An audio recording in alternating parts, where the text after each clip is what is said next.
vai ser forte. Então, queria agradecer assim, o Cristiano que me convidou para estar aqui ministrando nessa noite.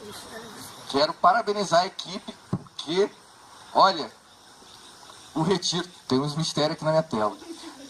A equipe inteira, eu não vou falar nome porque eu posso ser injusto, mas o retiro foi muito gostoso, muito bom mesmo. E eu acredito que vocês gostariam que tivesse mais gente, mas eu tenho certeza que estiveram aqui os que precisavam estar, né? E eu creio que a partir de hoje é um tempo novo na nossa igreja. Deixa eu fechar minha Bíblia porque ela está molhando, eu sou meio ciumento essa Bíblia. Deixa eu escondê-la aqui. Vou tentar ler ali no laptop, eu sou meio ciumento. Mas estou muito feliz de estar aqui essa noite. Vou tentar ser o mais rápido possível. Eu falo pouco, quem me conhece, né? Eu não sou muito de falar, sou uma pessoa tímida. E eu fiz um slide. Eu não sei se eu vou conseguir passar. Chegou a ligar o computador? Ainda não, né? Tá num mistério aí. Então tá bom, não tem problema não. Queria que você comigo, se você puder, se você conseguir abrir aí o seu celular ou a sua Bíblia, você abra comigo, por favor. Em Mateus, capítulo de número 18.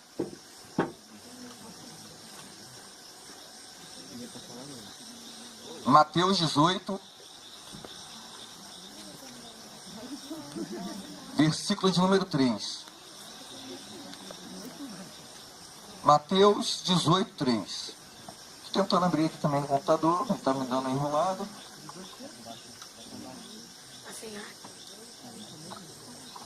Diz o seguinte: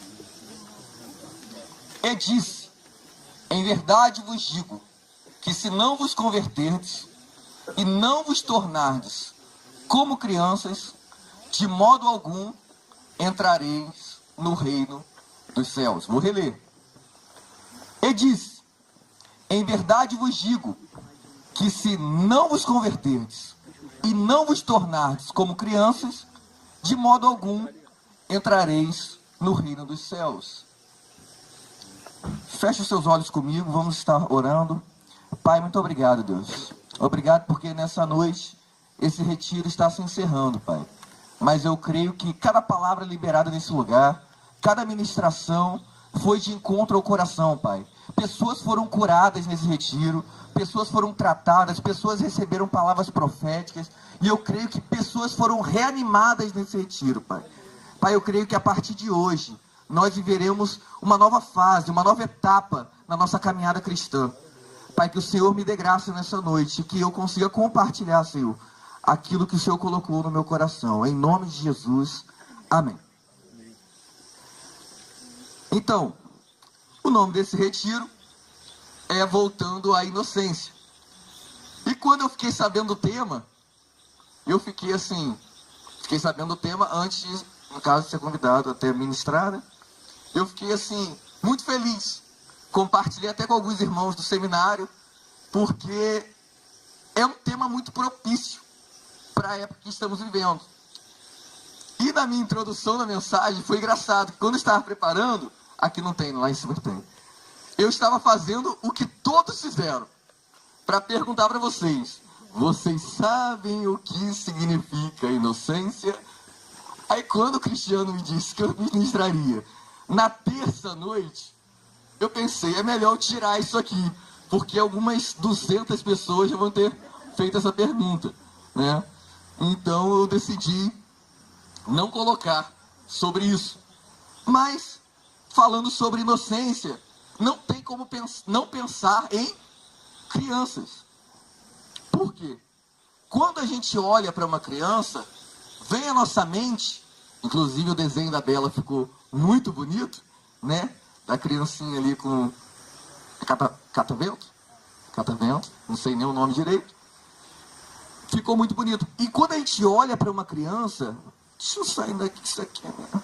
Quando a gente olha para uma criança, a gente lembra logo de quê? De pureza, de inocência, porque talvez você esteja pensando, depende da criança que você está falando. Mas deixa eu te falar, na maioria dos casos, as crianças têm essa pureza, têm essa inocência. E quando a gente olha para as pessoas que, né, cresceram, muitas das vezes ela perdeu essa pureza, ela ficou violenta, se tornou um adulto mentiroso, vingativo, caluniador, iracundo, entre outras coisas ruins que eu poderia falar para vocês. Que talvez alguns de nós temos essas características que não tínhamos quando também éramos crianças. Mas isso é um mal que acometeu a raça humana. Por quê? No início de todas as coisas, nós cremos na Bíblia, que é a palavra de Deus. Ela narra no livro de Gênesis que, no princípio, Deus criou os céus e a terra. E Deus fez o Éden, o jardim das delícias. E ali pôs o homem e ali pôs a mulher. E esse homem, essa mulher, como Dani falou aqui, embora fossem adultos, tinham o coração de uma criança. Eram inocentes como uma criança. Não praticavam o mal e nem tinham desejo de praticá-lo. Pelo contrário, eles obedeciam a Deus, obedeciam à vontade de Deus. E eles não tinham o conhecimento, ou como a Bíblia diz, a ciência do que é bom e do que é mal. Então, tudo que eles faziam de correto era exatamente por obediência, não por saber o que era certo, o que era errado. Um dado dia, a história bíblica diz que a serpente, que representa Satanás, ela visitou o homem no jardim. Nesse caso, o homem e a mulher, mas visitou a raça humana. E essa serpente, usando da sua astúcia, que o próprio texto bíblico diz que ela era a mais astuta, a mais sagaz de todos os animais, usa da sua astúcia, da sua malícia, para mudar as palavras que Deus tinha falado ao homem, para então enganar, para então confundir e fazer com que o homem e a mulher descumprissem a vontade de Deus, fosse contra o que Deus tinha ordenado. O texto bíblico diz que Satanás chega para a mulher e fala assim mais ou menos para a mulher. Vou colocar mais ou menos nessas palavras. É verdade que Deus disse que você não deve comer de nenhuma árvore do jardim? Aí Eva disse, olha, isso aí não é verdade não. Ele disse que a gente pode comer de qualquer árvore do jardim, menos a árvore do conhecimento do bem e do mal.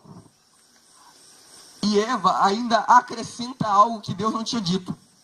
Sai. Eva diz, e nem tocareis nela. Como se Deus tivesse dito que nem podia tocar na árvore, mas não foi o que Deus disse. Então, a serpente falou, olha, toma desse fruto, porque o seu Deus sabe que no dia que você comer dele, não disse que era maçã, tá, irmão? Se você estava em dúvida ainda, eu vou te falar. Não disse que era maçã. Então você pode comer maçã à vontade, maçã é benção. Coma desse fruto, porque certamente você não vai morrer. Deus disse que vai morrer, mas você não vai morrer. Fica tranquilo. E Eva, a gente conhece a história, pega o fruto, e o texto bíblico diz que ela olha e diz que era desejável aos olhos e dava vontade de comer. Era gostoso, era apetitoso. Igual quando você vai no mercado, você pega aquela uvinha lá para você provar antes de você comprar para ver se está boa. Que chama atenção. E no momento que ela come desse fruto, o que acontece? Ela não morre. Olha que benção. Ela continua viva. E ela então oferece desse fruto ao seu marido, Adão. E Adão também come. E ele também permanece vivo. Fisicamente vivo, porém espiritualmente morto. Qual a diferença? Nós sabemos. O homem foi criado à imagem e semelhança de Deus. Ou seja, o homem, assim como Deus, é corpo, alma e espírito. Assim como Deus é trino, o homem também foi feito trino, vamos dizer assim, né? Então, no seu espírito, o homem se comunicava com Deus. E quando o homem peca, ele morre espiritualmente, ou seja, o seu espírito morre, ele não pode mais se comunicar com Deus. Ele perde a isso mesmo, inocência. Agora, o homem tem a ciência, ele tem o entendimento, ele tem a linguagem da psicologia, a percepção do que é bom e do que é mal. Agora ele consegue olhar e saber o que é bom ou o que é mal. Ou seja, as aparências enganam. Ele olhou para o homem e a mulher olharam para a fruta e acharam que era boa. E aparentemente era boa, fisicamente. Mas não foi bom, bem espiritualmente. E por que eu estou falando isso? Porque quando ela pega e come, ela perde a inocência. A Bíblia diz que os seus olhos foram abertos. E quando a gente olha para a nossa cultura usa um ditado que explica bem o que foi isso. Talvez você, com seu amigo, chegou para ele algum dia, e ele era novo, ele começou a trabalhar com você. E você chegou para ele e falou assim: olha, esse patrão aí, ele aparenta ser de um jeito, mas ele não é não. Abre teu olho. Na verdade, o que seu amigo está querendo dizer para você é: não seja inocente com essa pessoa. Não seja inocente. E é exatamente sobre isso que estamos falando. Porém, nós precisamos saber que Cristo, o propósito de Cristo, é que sejamos sim inocentes. E é por isso que ele morreu na cruz, para restaurar essa nossa inocência. Porque ele foi uma criança, ou, depois de Adão e Eva, o único ser humano na terra que viveu sem cometer pecado. E Jesus é esse nosso exemplo que nós precisamos seguir. Então, falando de inocência, eu quero gastar alguns minutinhos falando com vocês sobre algumas características. Nós lemos esse texto, que quem não for como uma criança não pode entrar no reino dos céus. Então, queria com vocês analisar um pouco algumas características que as crianças têm e que nós precisamos ter para voltarmos à inocência. E a primeira característica é: comem muito. Já viu criança comendo? Criança come muito. Criança gosta de comer. Alguém pode pegar uma aguinha para mim, por favor?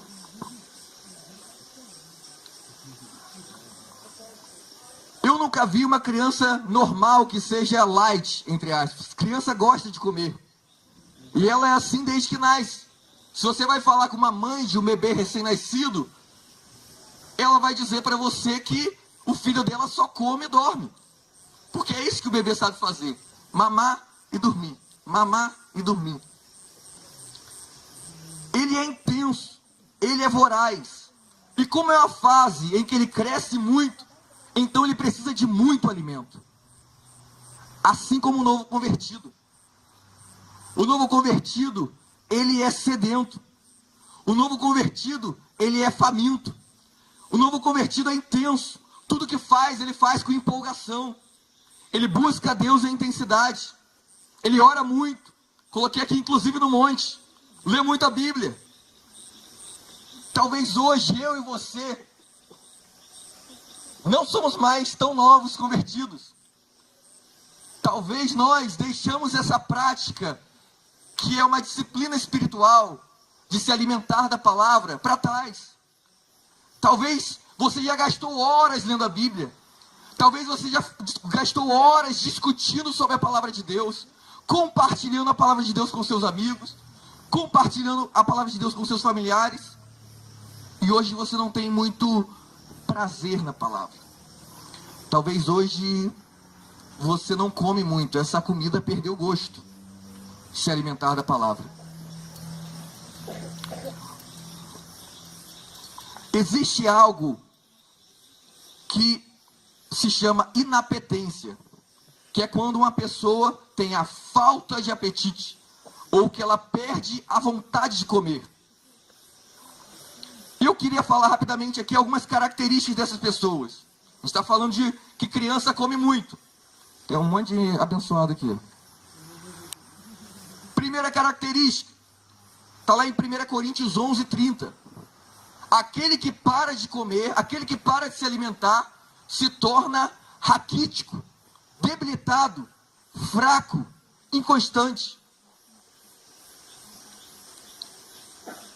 Estamos numa fase onde muitas pessoas têm se encontrado dessa forma. Tenho conversado com pessoas e visto que o vigor que elas tinham, a força que elas tinham, a empolgação que elas tinham com as coisas de Deus passaram. O prazer que ela tinha talvez estar aqui junto com a gente no retiro. Isso passou. Estava conversando até com o Cristiano, ele falou, eu não chamei algumas pessoas porque... Não sei se foi com você, né? Eu conversei com tanta gente aqui, mas... Que falou o seguinte, a gente não chamou, eu não chamei algumas pessoas porque eu sei que elas não viriam. Porque não quer mais sentar e receber da palavra de Deus. Se tornou algo monótono, sem gosto. E outra característica daquele que perde o apetite é que ele pode ficar doente. Também está em 1 Coríntios 11:30. O que mais temos visto dentro de nossas igrejas são pessoas doentes. Doentes na alma. Pessoas que estão tão feridas, mas tão feridas, mas tão feridas, que tudo que elas colocam para fora é pus. Tudo que elas colocam para fora é tudo que sai de ferida. Você já viu coisa boa sair de dentro de ferida? Eu nunca vi. A Bíblia diz que a boca fala, meu irmão, o coração está cheio.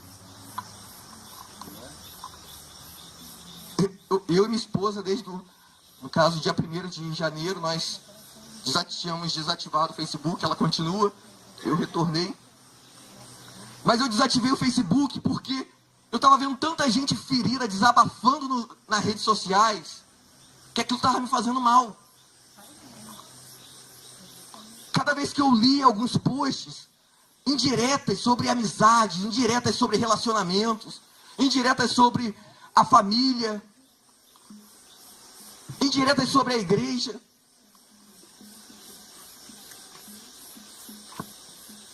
Foi como o Davidson falou hoje de manhã.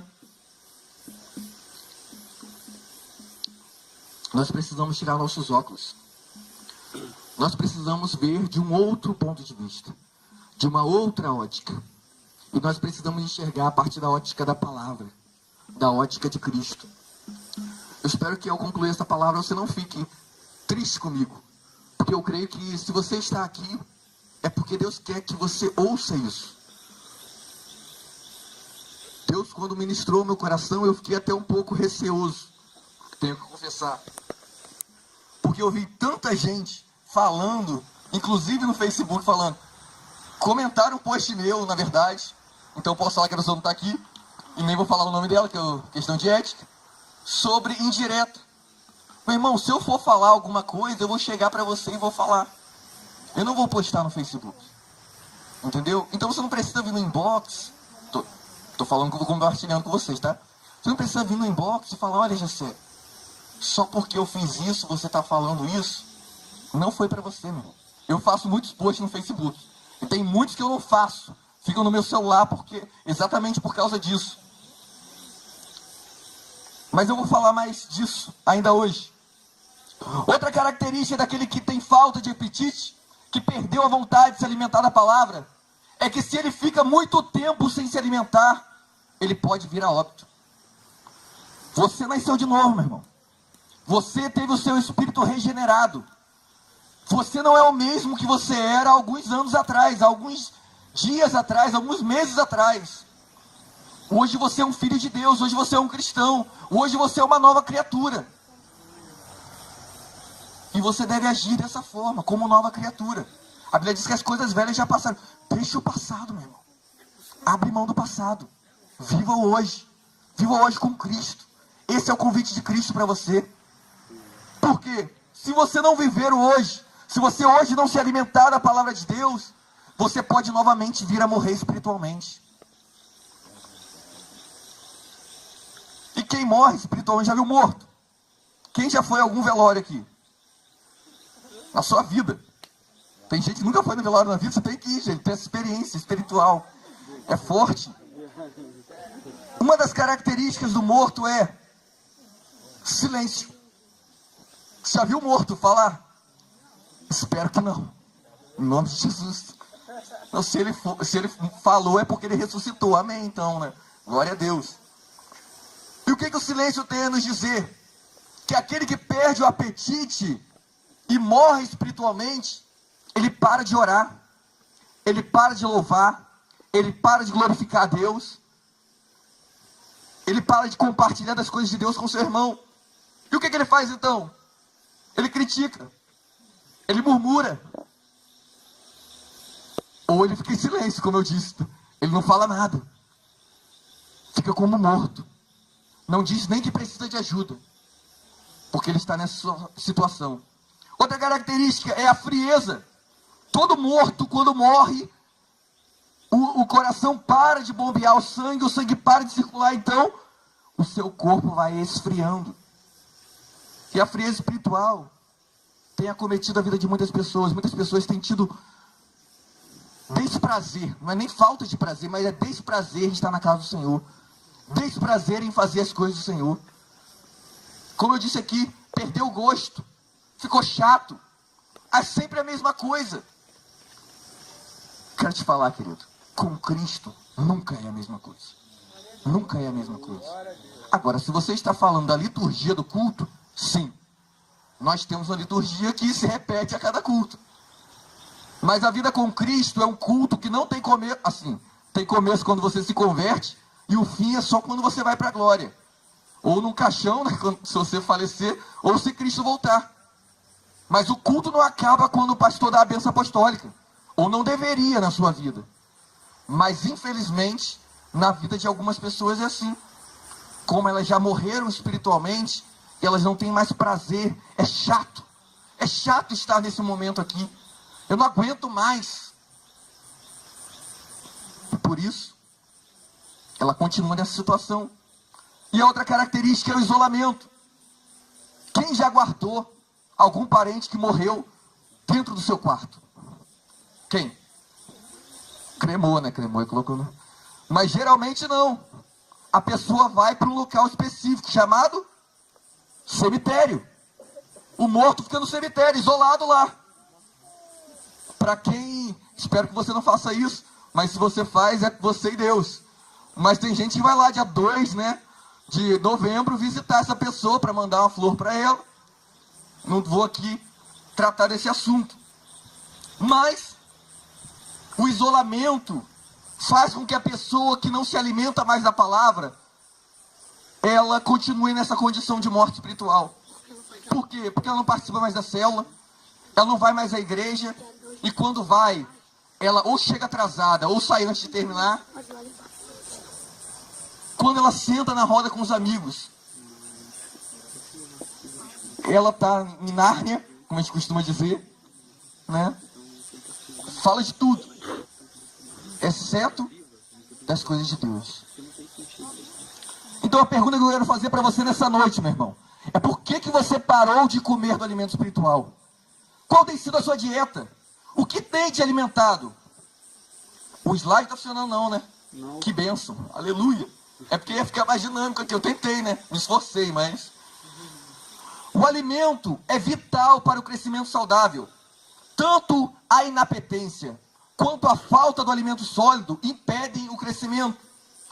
A falta de apetite, assim como a ingestão de alimento contaminado, provocam doenças. E a alimentação insuficiente desemboca no raquitismo. Então, o que eu quero falar para você nessa noite, meu irmão, é pare de comer besteira.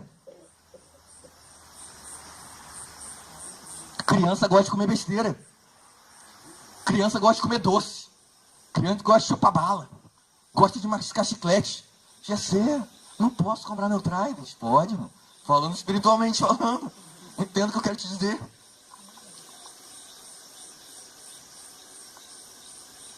Não tem problema você se alimentar, às vezes, de coisas superficiais. Como, por exemplo, futebol, novela, séries.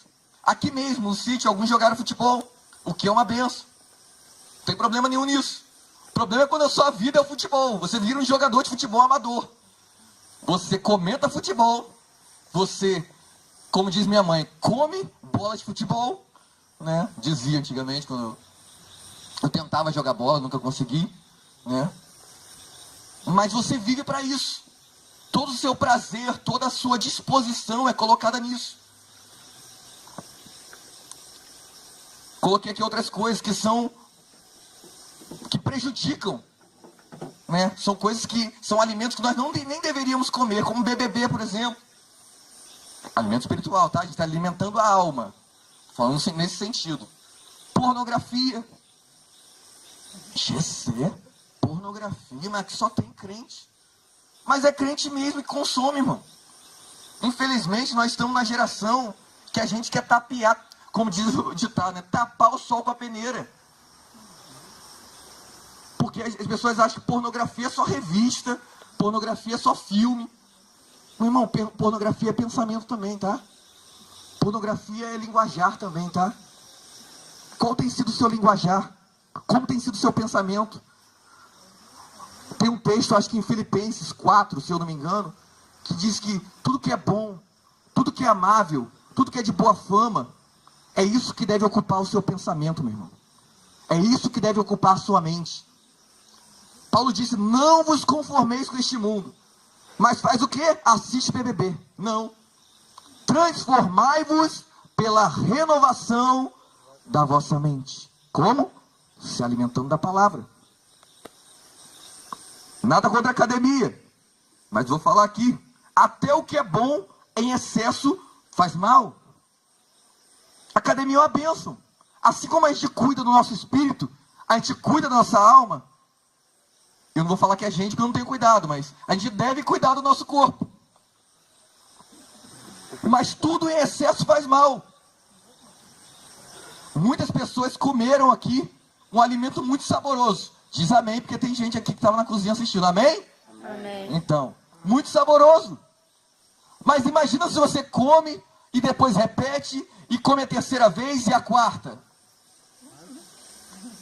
Você aparecer comigo, comendo. Mas isso não é bom, isso faz mal. Então, tudo que é excesso, até mesmo a academia, que é uma coisa boa, né? Para o corpo, se você faz excessivo, se você vive para isso, se toda energia sua é colocada nisso, isso se torna algo prejudicial. Quando você deixa de se fazer os seus afazeres, quando você deixa de ler a palavra, se alimentar da palavra, né? Para cuidar do corpo. Segunda característica das crianças. Crescem rápido. Está lá em Efésios 4, 12 a 15. Agora eu quero a minha Bíblia de volta. Parou de chover, benção. Parou de chover significa que a gente tem mais 1 hora e 25 minutos, né, Cristiano? 1 hora e 20. Efésios 4, 12 diz o seguinte.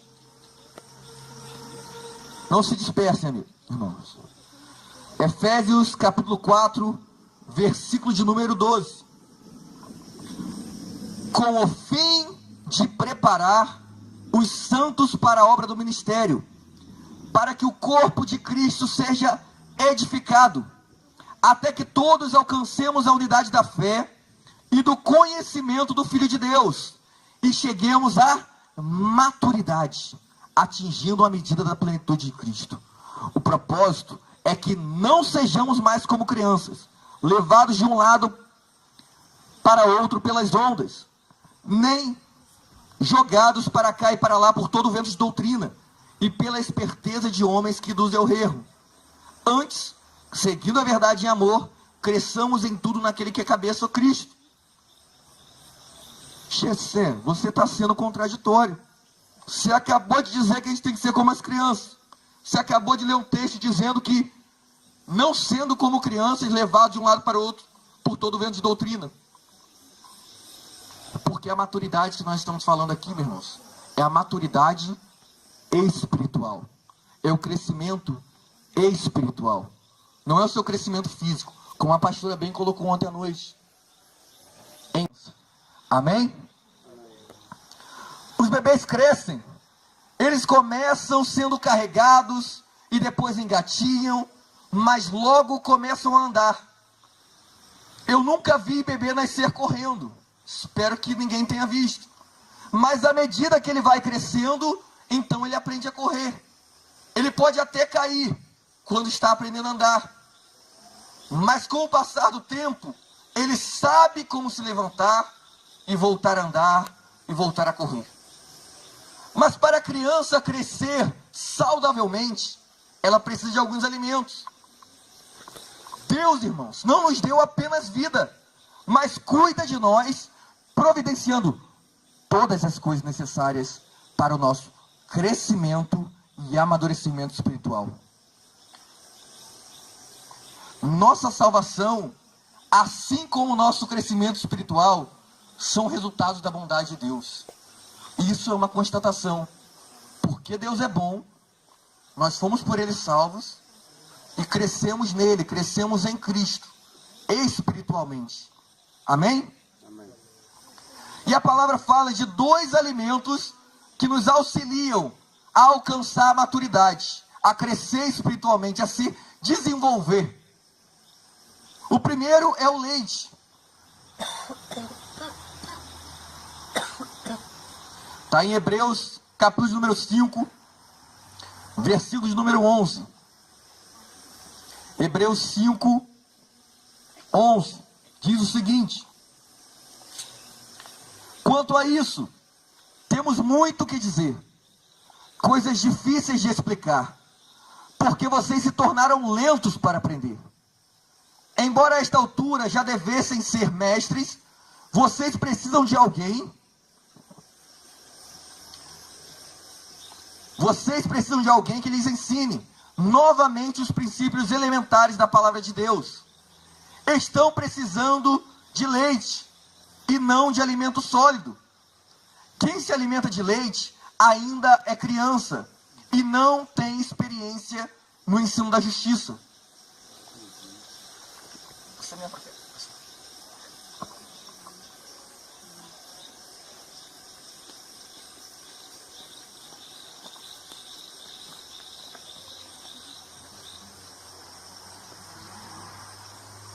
Glória a Deus. Tá na benção. Descobri que eu tenho 3 minutos e meio. Tô brincando. Então, estamos falando de 2 alimentos que contribuem para o nosso crescimento espiritual. Qual o resultado, então, irmãos, de uma dieta somente com leite? O próprio texto de Hebreus 5, 11 a 13 nos diz. Está lá no capítulo, versículo 11. Vós tendes tornados tardios em ouvir. Ou seja, preguiça espiritual. A palavra tardio significa, a palavra no grego traduzida, é exatamente isso. Preguiçoso, lento, descuidado. Nesse versículo o escritor reprova os cristãos por serem, entre aspas, duros no ouvir para com as coisas espirituais. Ou seja, custavam a entender. Mas entender aqui, irmão, não é apenas assimilar mentalmente, mas praticar a palavra. Porque muitos de nós aqui recebemos muitas palavras, sabemos muitos versículos de cor, e nem por isso colocamos em prática o que sabemos. E isso nos torna preguiçosos ou tardios no entendimento da palavra. Outra característica de quem faz a dieta tomando apenas o leite espiritual é a insuficiência no crescimento. Embora as crianças, ou seja, os recém-nascidos, os recém-convertidos, devem tomar do leite, se nós continuamos tomando do leite depois de um período que estamos na igreja, isso é insuficiente para crescermos. Mas Jessé, que leite é esse que você está falando, que eu não estou entendendo? Leite, irmãos, nesse texto, está falando do que é o muito básico para a fé. É mais ou menos aquela palavra que quando você vai a primeira vez ao culto e você ouve a palavra e você é alcançado pela palavra e o seu coração é tornado de volta para Deus, você se arrepende, você quer se converter. É isso que é o leite espiritual. É aquilo que ainda é muito básico, é muito simples, mas é o que você precisa para você nascer de novo. Amém? Mas se você continua bebendo leite, o texto diz que, pois com efeito, devia já ser mestres. Ou seja, o texto foi escrito a pessoas que já tinham sido salvas há algum tempo, mas permaneciam na mesma compreensão e na mesma prática, ou falta de prática, da palavra de Deus. Outra característica, inexperiência na palavra. Ora, todo aquele que se alimenta de leite é inexperiente, está no versículo 13. Os hebreus não haviam progredido no conhecimento da palavra, eram bebês espirituais, cujo desenvolvimento foi tolhido, porque recusaram a instrução mais aprofundada das verdades bíblicas.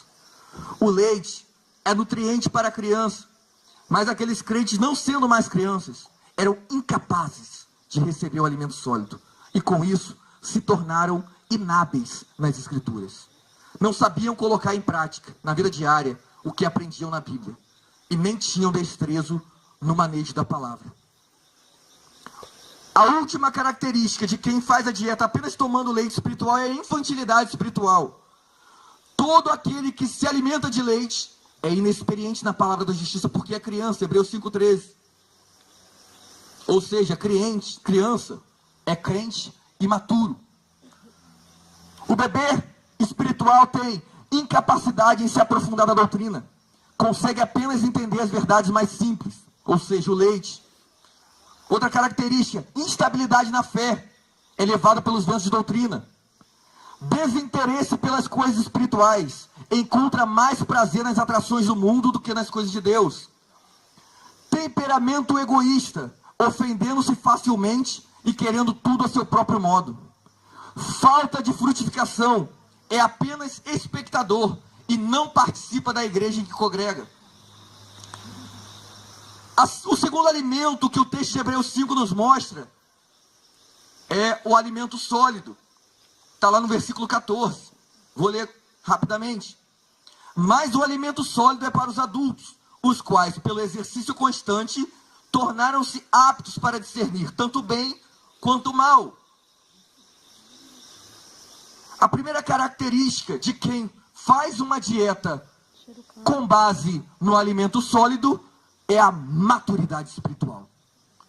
Uma pessoa que se aprofunda nas verdades bíblicas, que tem prazer em estudar a lei de Deus, prazer em gastar tempo, em investir tempo, lendo a palavra, meditando sobre a palavra, praticando a palavra, ele cresce espiritualmente, ele se desenvolve, ele alcança a maturidade espiritual. A segunda característica é a experiência, ou seja, o versículo 14 diz que pela prática alcançaram. Ou seja, alimento sólido é para aqueles que, praticando os ensinos bíblicos, chegaram ao discernimento do que é certo e do que é errado, do que convém e do que não convém. Não precisou pedir permissão a um guru espiritual, não que eu chame o pastor de guru, mas a um pastor, a um líder, que alguém dê permissão para fazer o que você deseja fazer. Mas você estudando a palavra, você meditando a palavra, você falando com Deus, o seu coração compreendeu, a sua mente compreendeu o que você devia, o que você não devia fazer. Outra característica de quem se alimenta do alimento sólido é o discernimento espiritual. Versículo 14 termina dizendo: tem suas faculdades exercidas para discernir não somente o bem, mas também o mal. O que leva você à maturidade cristã é o anseio pela palavra, é o anseio pela santidade, é a consciência sensível que deseja discernir o que é bom, o que é mal. O que leva você à maturidade cristã, irmãos, é o coração que busca o conhecimento e a prática da palavra de Deus. E é nessa direção que Jesus quer levá-lo nessa noite. É nessa direção que o Espírito quer que você caminhe nessa noite. Que você saia desse encontro, desse retiro, falando, olha, eu creio que esse retiro será um divisor de águas. Não por causa da pregação do GC, não. Mas porque você chegou ao entendimento, ao discernimento, que você precisa crescer. Você passou muito tempo na mesma estatura espiritual.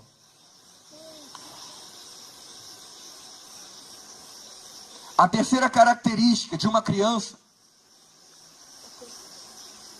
é que uma criança é cheirosa.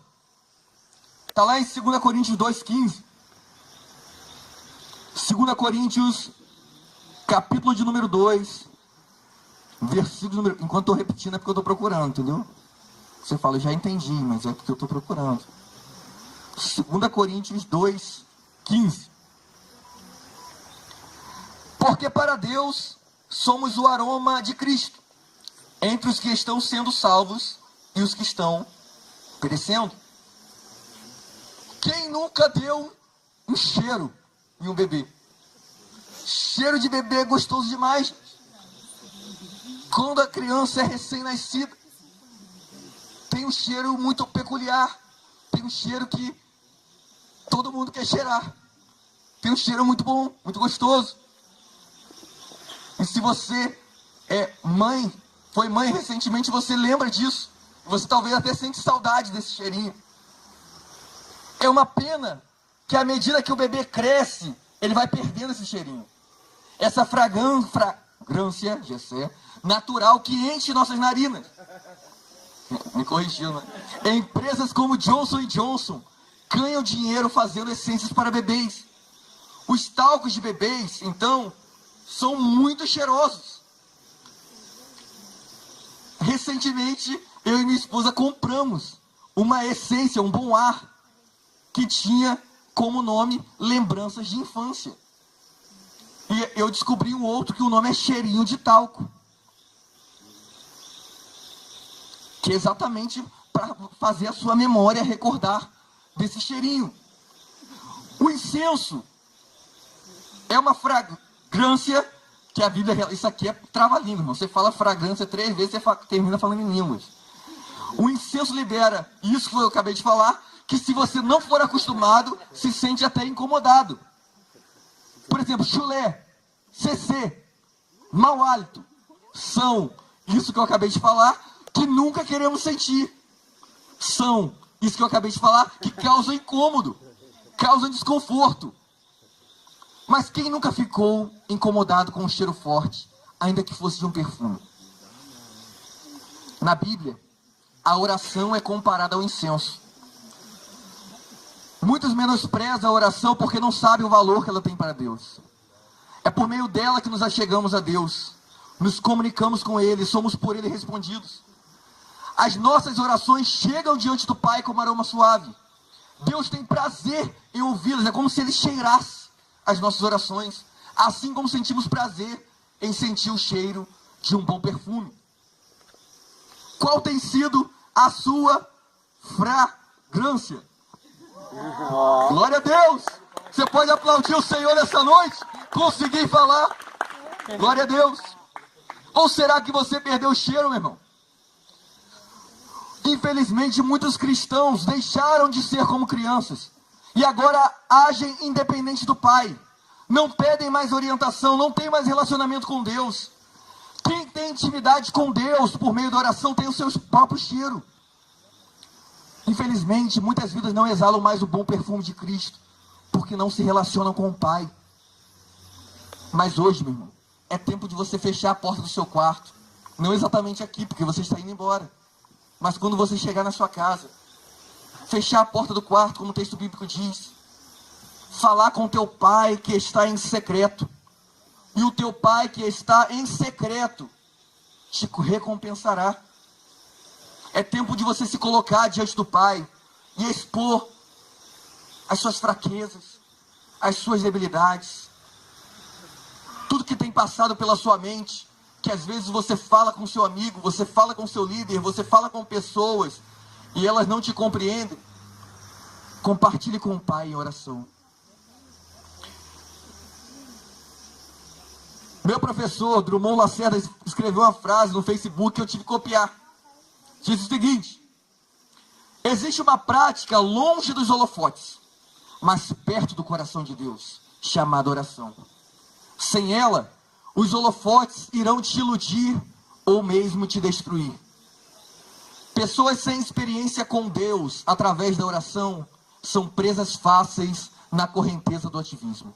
Elogios, assim como críticas do dia a dia. Eu vou reler para você.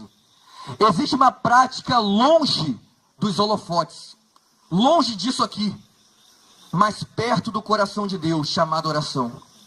Sem ela, os holofotes irão te iludir ou destruir. Pessoas sem experiências com Deus, através da oração, são presas fáceis na correnteza do ativismo. Elogios, assim como críticas do dia a dia. Nós nunca, na nossa geração, alcançaremos o avivamento que nós tanto ficamos falando, que nós tanto ficamos cantando, que nós tanto ficamos lançando palavras no mundo espiritual, se nós não vivermos uma vida de oração. Porque muitas das vezes a gente quer manifestar diante do público aquilo que a gente não vive em secreto. Nós queremos, diante das pessoas, viver uma vida aparente diante de Deus. Nós queremos mostrar intimidade com Deus diante das pessoas. Eu sou casado. Glória a Deus, minha esposa está ali. E a minha intimidade com ela é eu e ela na minha casa. Eu nunca tive intimidade com ela diante de outras pessoas. O problema é que a gente confunde a palavra intimidade. A gente quer expor o que é íntimo. A gente quer mostrar, a gente quer ostentar, que é a palavra da moda, né? Ostentar. Mostrar para as pessoas uma espiritualidade, me perdoe, muitas das vezes vazia. Que não é verdadeira, não tem essência. Diante das pessoas levantamos as mãos e clamamos a Deus: ó Pai das luzes que está sentado sobre o universo das galáxias, que não sei nem se você está me ouvindo, você está tão no alto. Aumenta o som para ele me ouvir. Mas no quarto, em casa, com a sua esposa, com os seus filhos, você não tem essa vida de oração. Como que você vai pedir algo a alguém que você não conhece? Você pode até pedir, mas é bem provável que o seu pedido seja recusado. Agora, quando você pede algo ao seu pai, no qual você tem um relacionamento com ele, meu irmão, provavelmente esse pedido vai ser atendido. Muito provavelmente. Porque o pai te ama. Não como essa versão do mundo que me deixa indignado canta. Essa versão pornográfica, né, falando essa verdade. Porque o Pai Celeste nos ama. Não esse amor pornográfico como o mundo expõe, mostra. Mas um amor muito mais puro, muito mais inocente, muito mais verdadeiro do que o amor apenas erótico, apenas sexual. Deixa eu continuar. Se você quer ter autoridade, se você quer ter unção, se você quer ser usado por Deus, então você precisa ter uma vida de oração. Quem não ora, de fato, não crê em Deus. Que isso, Gisele? Porque só quem crê verdadeiramente, meu irmão, sabe que orar é investir tempo com a pessoa que você ama. Se você crê em Deus, então você fala: Pai, eu preciso disso. Pai, eu coloco isso nas tuas mãos. Tipo assim, dá o seu jeito, que eu não sei como resolver. Mas se você não confia em Deus, você faz a seu próprio modo. Você dá o seu próprio jeito. Como a Michele bem falou aqui na sexta-feira. Sábado, já falei sexta-feira um monte de vezes. Porque o retiro às vezes já começou na sexta. Né? No sábado, como a Michele falou no sábado. Você se torna independente do Pai.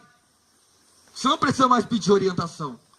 Você não precisa mais que seja feita a vontade dele na sua vida. Isso é muito bonito na oração do Pai Nosso. Isso é muito bonito na vida de Jesus. Mas Jesus era perfeito. Jesus era santo. A vontade do Pai às vezes nem é tão boa assim, né?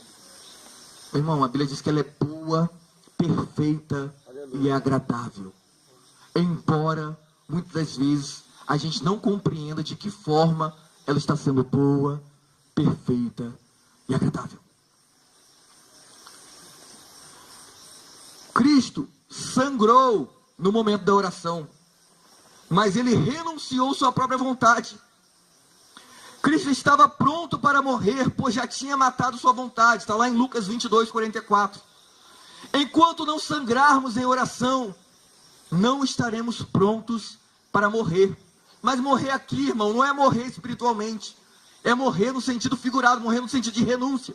De você realmente se colocar nos braços do Pai, você se render ao Senhor, você se tornar totalmente dependente do Pai e falar: Senhor, Tu és o meu Pai, eu preciso que o Senhor faça na minha vida. Eu me rendo a Ti, eu morro, que não venha a ser feita a minha vontade, mas conforme a Tua vontade. Quer comparação melhor, meu irmão, de renúncia com a morte? Enquanto você não morrer para as suas vontades, você não exalará o perfume, o incenso da oração. Porque quando a pessoa morre, ela começa a exalar um cheiro ruim. Mas geralmente, quando morremos, as pessoas vão lá, lavam os nossos corpos, ou daqueles que vocês viram falecer, e banham eles com perfume, para que fiquem cheirosos, para que durante o velório você possa ir lá visitar aquele seu ente querido e ele não esteja com odor. Eu queria ler rapidamente um texto do Leonard Ravenhill, um homem que escreveu um livro, Por que Tarda o Pleno Avivamento?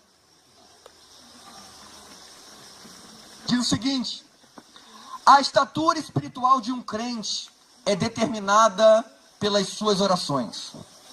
O crente que não ora está se desviando. O púlpito pode ser uma vitrine onde o pregador exibe seus talentos, mas é no aposento da oração onde não temos como dar um jeito de aparecer. Na igreja, encontramos muitas pessoas dispostas a opinar, mas poucas dispostas a agonizar. Muitos dispostos a contribuir, mas poucos que oram de fato. Muitos que interferem, mas poucos que intercedem. Se fracassarmos na oração, fracassaremos em tudo. A oração é uma disciplina espiritual destinada a todos os que se dizem cristãos. Mas as criancinhas, glória a Deus. Mas as criancinhas espirituais, entre aspas, como diz aqui, dizem assim: hoje não vou à igreja porque é culto de oração. É bem possível que Satanás não tema grande parte das pregações de hoje, mas ele luta constantemente contra aquele que ora. O segredo da oração é orar em secreto.